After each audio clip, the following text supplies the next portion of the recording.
ପିଲାମାନେ ସାହିତ୍ୟ ଦୀପ୍ତି ଇଚ୍ଛାଧୀନ ଓଡ଼ିଆ ଦ୍ୱାଦଶ ଶ୍ରେଣୀ ଯେଉଁଟାକି ଆମ +2 ପିଲାମାନେ ସେକେଣ୍ଡ ଇୟର୍ ପିଲାମାନେ ଆଜି ଆମେ ସରଳ ସୁନ୍ଦରୀର 1 ମାର୍କିଆ କ୍ୱେଶ୍ଚିନ୍ଟା ଖ ବିଭାଗର ଆରମ୍ଭ କରିବା। ମଲ୍ଟିପୁଲ୍ ଚଏସ୍ ତ ଆମେ ଆରମ୍ଭ କରିଥିଲା, ନିଜ ନିଜ ବହି ବାହାର କରିକି ସେ ପ୍ରଶ୍ନକୁ ଦେଖୁଥିବେ ଆଉ ମୋ ଉତ୍ତର କହିଲେ ଆପଣମାନେ ଲେଖିନେବେ।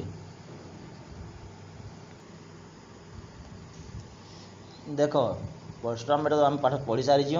ଏବେ ଆମେ ସରହ ସୁନ୍ଦରୀ ବିଷୟରେ ପଢ଼ିବା, ଯିଏକି ଆମ ଅଚ୍ୟୁତାନନ୍ଦ ଦାସ ଲେଖିଛନ୍ତି।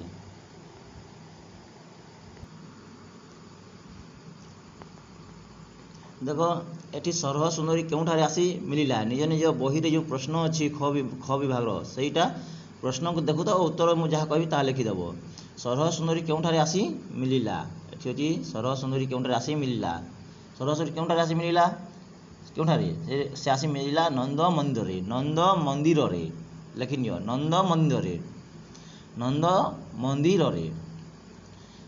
ତାପରେ ଅଛି ସରହ ସୁନ୍ଦରୀ ତନୁର ବର୍ଣ୍ଣ କାଣା ଥିଲା। ସରହ ସୁନ୍ଦରୀ ତନୁର ବର୍ଣ୍ଣ ଥିଲା ଶ୍ୟାମଳ, ଶ୍ୟାମଳ ଶ୍ୟାମଳା। ତାପରେ ଏଠି ଦେଖ ଅଛି ସରହ ସୁନ୍ଦରୀ ମୁଖ କିପରି ଥିଲା। ତାର ମୁଖଟା କିପରି ଥିଲା, ଦନ୍ତବିହୀନ, ଦନ୍ତବିହୀନ ଥିଲା, ଦନ୍ତବିହୀନ। ତାପରେ ଅଛି ସରହ ସୁନ୍ଦରୀ ବାଲ କିପରି ଥିଲା।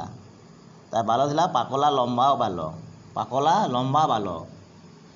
ତାପରେ ସରହ ସୁନ୍ଦରୀ କାହାର ପ୍ରିୟ ଥିଲା। ସରହ ସୁନ୍ଦରୀ କାହାର ପ୍ରିୟ ଥିଲା ବୋଲେ ସମସ୍ତ ନାରୀମାନଙ୍କର ପ୍ରିୟ ଥିଲା ସରହ ସୁନ୍ଦରୀ। ତାପରେ ସରହ ସୁନ୍ଦରୀ କି ବିଦ୍ୟା କହିପାରେ। ସରହ ସୁନ୍ଦରୀ କି ବିଦ୍ୟା କହିପାରେ, ନବ ନାଟକ ବିଦ୍ୟା। ମନେ ରଖିଥାଅ, ପରୀକ୍ଷାରେ ବାରମ୍ବାର ଆସେ ନବ ନାଟକ ବିଦ୍ୟା, ନବ ଓ ନାଟକ ବିଦ୍ୟା। ତାପରେ ସରହ ସୁନ୍ଦରୀ କାହା କାହା ସଙ୍ଗେ ସାଙ୍ଗ ହୋଇଥାଏ। ସରହ ସୁନ୍ଦରୀ କାହା କାହା ସଙ୍ଗେ ସାଙ୍ଗ ହୋଇଥାଏ ବୋଲେ ବାଲବୃଦ୍ଧ ତରୁଣ, ବାଲବୃଦ୍ଧ ଏବଂ ତରୁଣ, ମନେ ରଖିଥାଅ। ତାପରେ ଅଛି ସେ ସମସ୍ତଙ୍କୁ କିପରି ଟାହି କରେ। 8 ନମ୍ବରରେ ଅଛି ସେ ସମସ୍ତଙ୍କୁ କିପରି ଟାହି କରେ। ସେ ସମସ୍ତଙ୍କୁ କିପରି ଟାହି କରେ, ସେ ସମସ୍ତଙ୍କୁ କିପରି ଟାହି କରେ। ଢଗତମାଲି, ବୁଝିପାରିଲ, ଢଗତମାଲି ଲେଖିବ, ଢଗତମାଲି। ତାପରେ ଦେଖ 9 ନମ୍ବର ଅଛି କେଉଁ ରସରେ ସରହ ସୁନ୍ଦରୀ ଜଗତ ଜିଣା।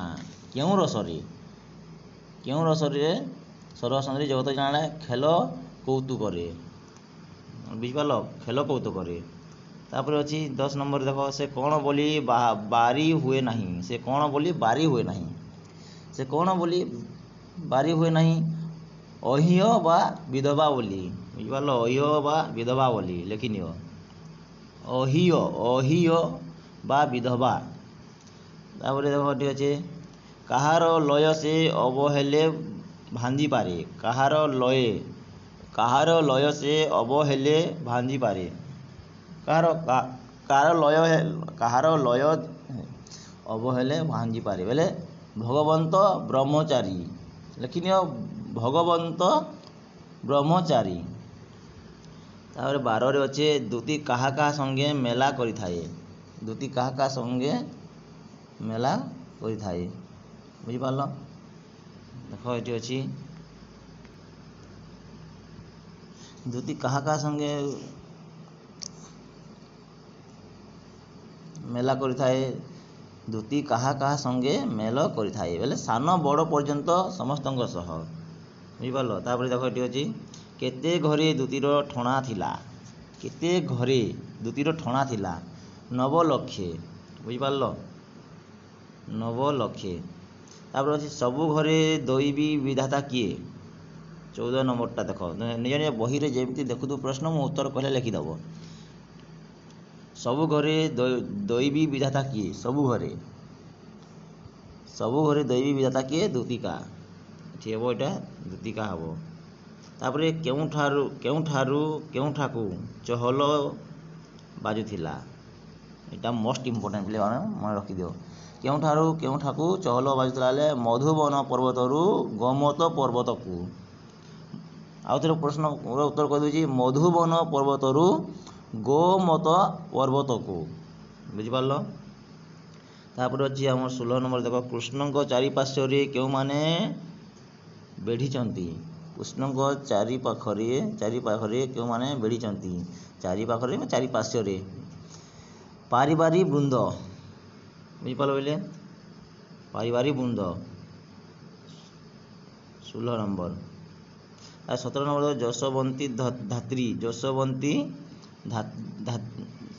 ଯଶୋବନ୍ତୀ ଧାତ୍ରୀ ମାନଙ୍କ ସହ କିପରି ଉହା ହେଉଛନ୍ତି?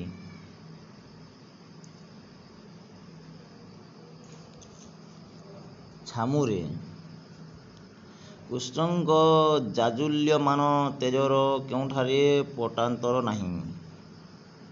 କୃଷ୍ଣଙ୍କ ଜାଜୁଲ୍ୟମାନ ତେଜରେ କେଉଁଠାରେ ପଟାନ୍ତର ନାହିଁ?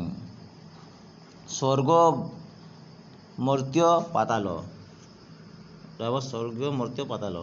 କୃଷ୍ଣଙ୍କ ରୂପକୁ କିଏ ସରି ନୁହେଁ?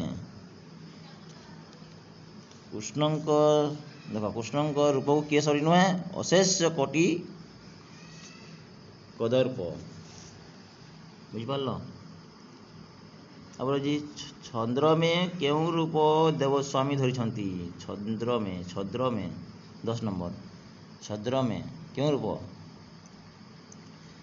ବାଲୁତ ରୂପ। ଦେଖିଦେବ ଏଠି ପିଲେ ବାଲୁତ ରୂପ ବାଲୁତ। ତାପରେ ଅଛି 21 ନମ୍ବରରେ କୃଷ୍ଣଙ୍କ ପାଦ ପୂଜା କିଏ କରନ୍ତି? କୃଷ୍ଣଙ୍କ ପାଦ ପୂଜା କିଏ କରନ୍ତି? କୃଷ୍ଣଙ୍କ ପାଦ ପୂଜା ବ୍ରହ୍ମା, ଇନ୍ଦ୍ର, ଗଙ୍ଗାଧର। କିଏ ଆଉଥରେ ମନେ ରଖିଦେବ, ବ୍ରହ୍ମା, ଇନ୍ଦ୍ର, ଗଙ୍ଗାଧର ଲେଖିନିଅ। ତାପରେ ତୁମର ଲାଷ୍ଟଟା ଯେଉଁଟା ଅଛି ଦେଖ ପିଲେ, ସେଟ୍ କ୍ୱେଶ୍ଚନଟା ଲାଷ୍ଟଟା ଯେଉଁଟା ଅଛି, କାହାର ମୁକ୍ତି ନିମନ୍ତେ ଜ୍ୟୋତିର୍ମୟ ଉଦୟ ହୋଇଛନ୍ତି? 22 ନମ୍ବର। କାହାର? ମେଚ୍ଛାଦୀ ମୁକ୍ତି।